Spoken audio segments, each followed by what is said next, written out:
अगर आप BS भोजपुरी मैथिली गाना चैनल के वीडियोस देखना चाहते हैं तो लाल बटन दबा कर चैनल को सब्सक्राइब कर ले और साथ में बेल आइकन को दबाना ना भूले ताकि मैं जब भी नया वीडियो डालूं तो आप लोगों तक पहुंच जाए बिल्कुल free. Presented by Ma Durga Music Mander।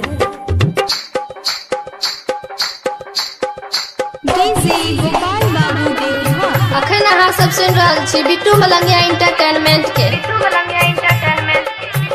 Uploaded by BS Bhojpuri Maithili गाना।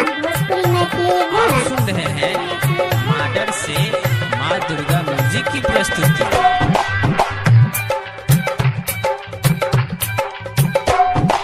छोड़ कन जई है तू हम पागल भजेबोगे।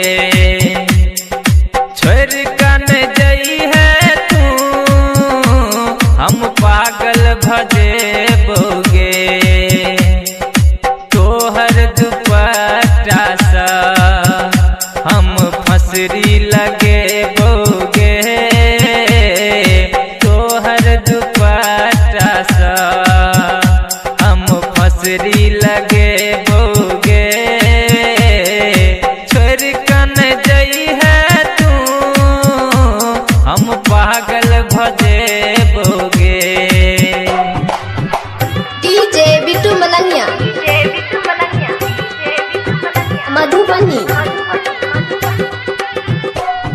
Uploaded by BS Bhojpuri Maithili गाना।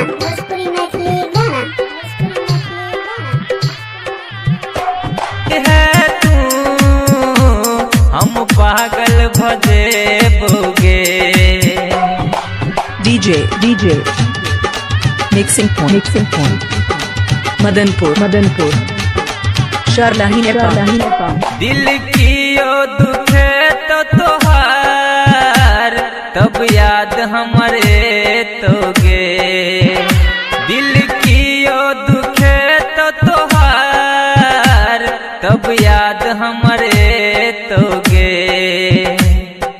सिसक कगोरी तोरा बहुते कने तोगे।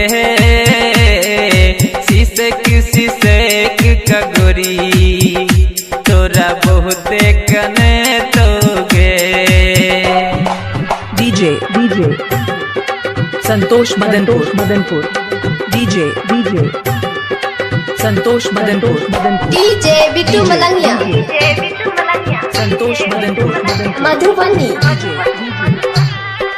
संतोष मदनपुर हमरा कने बैठू गोरी तोहरो कने तोगे। हमरा कने बैठू गोरी तोहरो कने तोगे। ससुरा में तोरा गोरी याद हमर सते तोगे। ससुरा में तोरा गोरी याद हमर सते तोगे। छोड़ कन जई है तू हम पागल भजेबोगे। छोड़ कन जई है तू हम पागल भजेबोगे। तोहर दुपट्टा सा हम फसरी लगेबोगे। तोहर दुपट्टा सा ज्ञान फसरी लगे।